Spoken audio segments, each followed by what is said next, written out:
Labrada. Professional bodybuilder, from college bodybuilder to IFBB Hall of Famer, Labrada has become a legend of the sport through an illustrious career.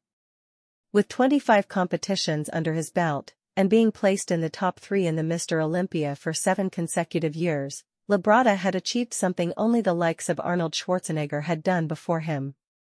After retiring from competing, Lee created his own supplement company.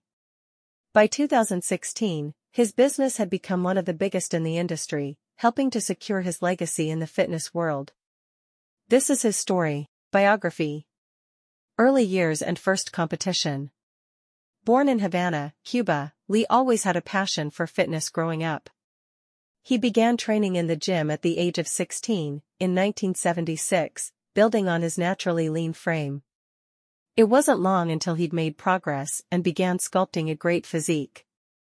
2 years later, Lee entered his first competition at the age of 18, the 1978 AAU Teenage Mr. Jacksonville.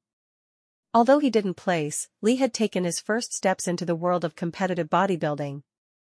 This is what motivated him to continue his journey into the industry. Success. After 4 years of intense training and dieting, Lee tasted success at the age of 22. He walked away from the 1982 NPC Collegiate Texas Championships with the trophy. That same year, he went on to win the NPC Junior Gulf Coast Championships, building a reputation for himself as a junior competitor. But he was just getting started. Labrada_Big 2. Earning his pro card. Between 1982-1983, Lee focused on developing his body, deciding to only enter 2 competitions.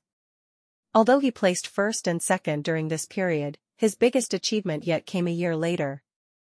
In 1985, Lee entered his first international contest, the NPC World Amateur Championships, as a middleweight. Despite the tough competition, he managed to place first and earn his pro card. After years of hard work, at the age of 25, Lee finally realized his dream of becoming a professional bodybuilder. Life as a professional bodybuilder.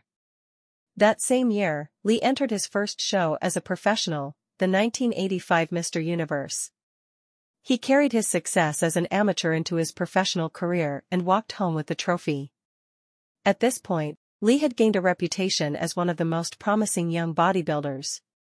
He knew he had to step his game up to deliver. A year later, at the age of 26, he came back stronger to win the 1986 IFBB Night of Champions. Impressively, he defeated experienced athletes like Barry Demi and Robbie Robinson to the title. Lee was on the path to becoming a legend in the sport. Becoming an icon. Over the next 6 years of his career, Lee placed in a further 17 competitions, winning 6 of them. He gained more recognition with every contest he entered, and was soon considered one of the best athletes in the industry. By 1993, Lee had become an icon in the bodybuilding world, helping to inspire the new generation of fitness fans. It was this year that he stepped on stage for the last time. At the age of 33, he walked away from the sport as a competitor after placing in the top 3 of the most prestigious show, the Mr. Olympia. But he wasn't about to leave his passion for fitness behind. Starting his own businesses. 2 years after his retirement, Lee found a way to retain his legacy in the industry. In 1995, he started his own supplement company and released his own line of products. Lee's work ethic in the gym transferred to the business world, and the bodybuilding legend soon added entrepreneurship to his list of achievements. After only a few years, his business became one of the biggest of its kind in America. Lee had realized his goal of finding success after hanging up his boots. Hall of Fame. Lee's hugely successful 15-year career as a bodybuilder was soon acknowledged publicly. In 2004, he was inducted into the IFBB Hall of Fame. He'd written his name into history, joining the likes of Arnold Schwarzenegger in the coveted shortlist.